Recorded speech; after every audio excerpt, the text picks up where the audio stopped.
Not my usual pantulog guys or pambahay kasi hubadera talaga ako sa house. But gusto ko lang suotin to at nakita ko to. At guys, pa kung napapansin nyo may cellphone at Bible kasi nagde-devotion talaga ako gabi-gabi.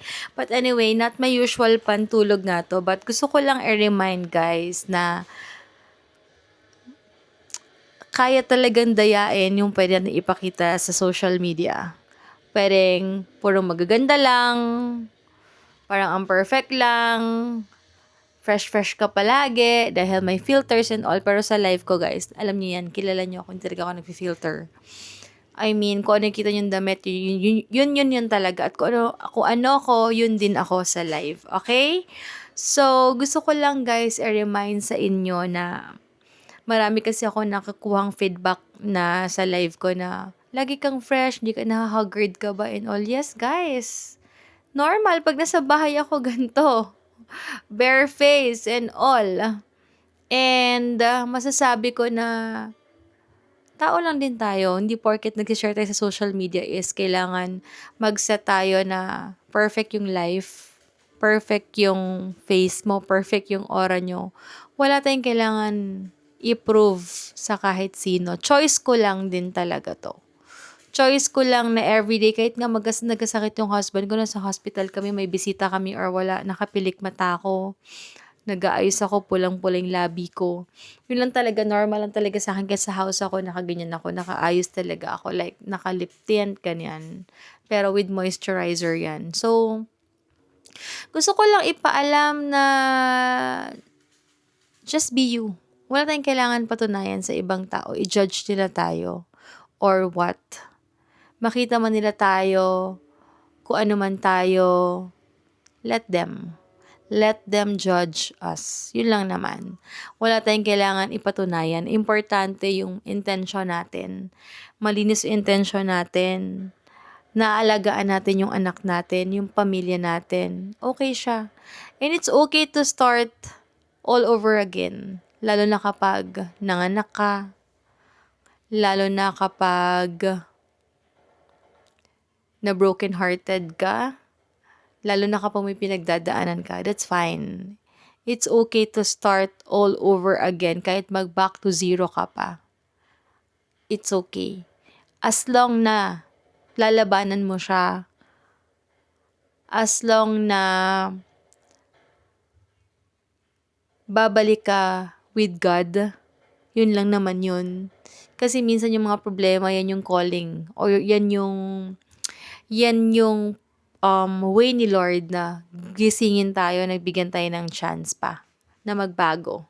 Kaya don't forget na okay lang magsimula kahit anong oras, anong age mo. Walang race dito, guys. Walang race sa mundong to. Na-realize ko rin na dati sobrang after tayo sa followers, sa fame and all, sa money. Pero ang goal pala doon is yung kung ilan man yung followers mo dyan, iilan lang talaga yung totoong nakakaintindi sa'yo na iilan lang dyan yung naiintindihan ka na masasamahan ka sa pinaka-worst ng buhay mo, sa pinaka-peak ng season mo. Yun talagang maiintindihan ka ng pag nagkamali ka ng desisyon sa buhay, na may nagkamali ka ng sasabihin, andyan pa rin sila, naiintindihan ka nila kasi kilala ka nila. Iilan lang yan. Pero the rest dyan, nag-aabang lang yan kung paano ka mag-fail sa buhay, kung paano ka magkakamali. So, kaya ako yung nawala yung 94,000 followers ko. Nang hinayang ako pero hindi ko siya iniyak. Kahit may mga commissions pa ako dun, kahit kailangan ko ng money, hindi ko siya masyadong pinanghinayangan kasi I know God, si God ay may reason for that. And, ewan ko, gusto ko lang i-remind kayo na okay lang lahat maging normal. Okay lang magsimula. Okay lang na mag-stop muna for a while kung yan talaga yung gusto nyo. And just trust God sa plans niya. Kasi minsan may mga plano tayo pero hindi siya natutuloy kasi God knows na mapapahamak lang tayo dyan. Gusto ko lang kayo ma-inspire today na it's okay to pause. It's okay to rest. It's okay to cry. It's okay na mahagard. It's okay na maging simple. Na it's okay na walang pakialam sa sasabihin ng ibang tao. It's okay na pagpatuloy nyo lang yung gusto nyo.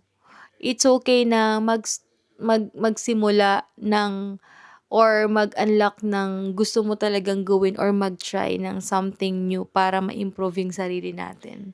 Kasi sabi nga ng anak ko, enjoy lang natin yung isang araw kasi you'll never know kung gigising pa tayo bukas, hanggang kailan na lang tayo, especially pag nasa 30s, 40s ka na. 'Di ba? Kaya ang ganda reminder sa akin talaga nung sinabi ng anak ko, nung sinabi ko kasi naalala niya mag-birthday na ako. Tapos sabi niya, enjoy life lang, mom. Parang kasi alam ni Lord na marami akong iniisip everyday. Tapos, nagulat ako sinabi ng anak ko yon na life is short kasi hindi mo na siya mababalikan kung ano yung mga nangyari ngayon. Kaya, mag-enjoy ka na lang. So, thank God for using my son talaga to remind me. Tas minsan sobrang grabe na yung pinagdadaanan ko pero makakakita ako ng rainbow. Na maliit na rainbow sa kalsada, parang okay Lord, i-keep ko yung promises mo. Ano talaga, be still and know that you are God. Parang gano'n na naman. Kaya alam ni God kung kailan yung parang hindi mo na yung end ka na naman, hindi mo na naman kakayanin na. So, yun. So, yun lang guys. Ganda reminder din sa ating lahat to. Kaya I know na experience ko tong mga to para magamit ko tong platform ko or platforms ko to inspire you guys na laban lang sa buhay. Kung napadaan ka sa video na to, may purpose yan. So, laban lang, kapit lang, at hayaan nating husgahan tayo. Ako, ang dami ko ng bash, ang dami ng panghuhusga na natanggap ko kasi since 2014, andito na ako sa social media, pero pinatatag na ako. Dati nasasaktan pa ako, pero ngayon, as long na alam ko na wala akong ginagawa, malinis ang intention ko, hindi na ako agad-agad na shaken dyan. And, ready ako at magiging accountable ako kung ano man yung mga ituturo ni God na lesson for me. Kung magkamali man ako ng sasabihin, kung may masabi ako hindi maganda, kung magdesisyon ako. Kasi tao lang ako, guys. Hindi porket na nag-share ako about God, perfect na ako. No. Ang pagkakaiba lang ngayon is pag nagkamali ako is magiging accountable ako. Hindi na ako magtuturo kung sino-sino tuturo ko ng mali. Na iiwas ko yung sarili ko, no. So, yan lang guys. And sana na-inspire po kayo na i-remind lang, gusto ko lang kayo i-remind. At salamat po na napanood nyo tong video na to. So, yan guys. Huwag kayo ma-pressure sa mundong to. Kasi dapat, ang laging focus lang natin is eternal life. Lahat ng may invest natin sa mundong to, pag nawala tayo, natin mapapakinabangan. Pag nalumpot tayo, pag nagkasakit tayo, na bedridden tayo, di natin napapakinabangan guys. Kaya enjoy lang natin yung life. Matatapos rin lahat ng gusto nating tapusin, bayarin, mga bills na yan. I know, in God's perfect time, matatapos natin yan. So, yun lang guys. Basta enjoy nyo lang yung process at yung lessons ni God para maging better tayo lagi. So, yun lang guys. Have a blessed day. And have a blessed day. Ano to? Good night pala guys. Good night. And sweet dreams guys. God bless po.